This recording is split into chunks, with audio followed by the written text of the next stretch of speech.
nabi maxamed sallallahu alayhi wasallam sida adiga oo arkaa wajigiisu sida dayax oo kale ayuu u nuuri jiray marka uu farxo. wuxuu ahaa mid akhlaaq aad u wanaagsan lahaa, waji aad u qurux badanna lahaa. ma uusan ahayn mid dheer mana uusan ahayn mid gaaban.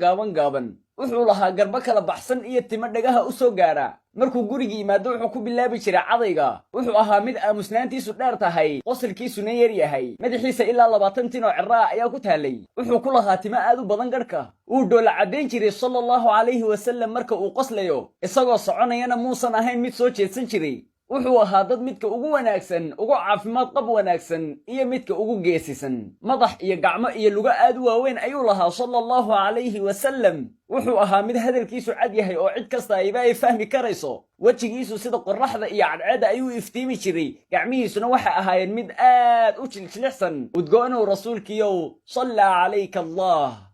sallallahu alayhi wasallam waxa uu dhahay rasuul iga dambeeyo la soo dirayaa ma jiro, waxii dambe soo degayaana ma jiro, laakiinse waxa jirta mubashiraat, bishaarooyinkaas waa maxay? waa riyo uu ilaahay qofka mu'minka tusayo oo uu mustaqbalkiisa uu sii tusayo ugu bishaaraynayo. subxaan allah, riyo kastood leedahayna way ku rumoobaysaa. sanadaba ha qaadato, bila ha qaadato, isbuuci ha qaadato, waa tii ku rumowda. nabi yuusuf calayhi salaam aabihii ayuu yimaaday isagoo ilmo yara. yaa abati innii ra'aytu 11 kawkaban waashamsa waalqamara ra'aytuhum lii saajidiin. sanada kadib يا أبت هذا تأويل رؤياي قد جعلها ربي حقا. آبة وريدي ده فسر كذي إلهينا وإيرو ميس رياضة هذا إلهي وكورو مين يا أبشر بشاريسو، لكن بالشرط شرط قاسوا حويان فصبر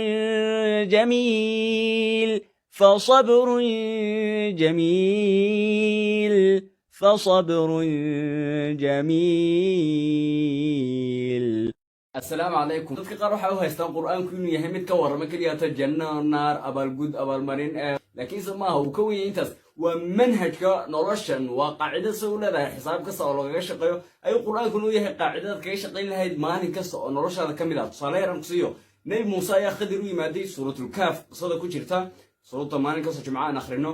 nabi muuse u yimaaday khadir wuxuu dhahay ma quraacasan kaaga barto wuxuu ilaahay ku bar. khadir wuxuu dhahay ha laakiin bishart waa inaadan i weydiinin waxa aan samaynayo. muuse wuxuu dhahay haye, laakiinse khadir wuxuu siiyey qaacida ay noloshu baantay. wuxuu ku dhahay wa kayfa tasbiru bima lam tuxit bihi khubra, sidee aad u sabri karaysaa waxaadan warkiisa hayninba? taas waxaan ka fahmaynaa wax kasta oo aad wadadiisa ku jirto rabto aad isleedahay maalin uun gaadh soo qaba aad isleedahay waa inaad ku fikirtaa in ay dhici karayso inaynan dhici karin labadaba. haddii aadan si taas ku fikirin waad fashilmaysaa. haddiise aad ku fikirto haddii xitaa ay dhici weydo waxaad helaysaa sabir. ku dhaqmo insha allah, ku saliya nabiga.